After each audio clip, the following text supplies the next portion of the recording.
Mas dinoble na raw ang paglilinis sa paligid ng inang si Jubel ng Barangay Talisay, Lipa City mula nang tamaan ng sakit na dengue ang anak niya noong 1 taon. Nung unang araw kasi nagkalagnat siya.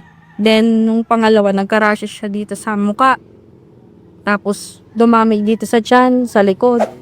Kaya ang mga nakatiwangwang na tubig, regular na niyang itinatapon para hindi pa mahayan ng kitikiti.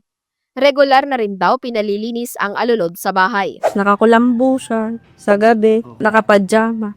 Para lang di po dapuan ng lamok siya. Sabi ng Department of Health o DOH Calabarzon, may pagtaas ng kaso ng mga tinamaan ng dengue sa rehiyon.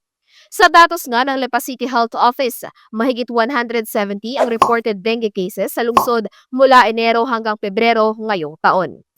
Mas mataas ang bilang na ito kumpara sa 27 cases sa magkaparehong panahon noong 1 taon. Nagpalabas na tayo ng mga advisory sa ating ospital. Unang-una, siguraduhin na bukas ang dengue pass lane. Suriin yung management ng ating mga dengue cases.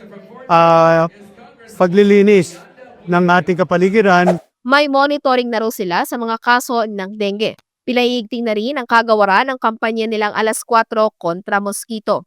Ipinaaalala na dapat ugaliin ang pagtataob, pagtaktak, pagtuyo at pagtakip sa mga container. Maglinis dahil kailangan mawala yung tinitigilan ng lamok o pinagitlugan.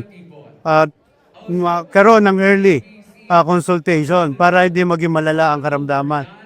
Bili ng DOH, responsibilidad ng lahat ang pangangalaga sa kalusugan at kung masama ang pakiramdam, kumonsulta sa doktor.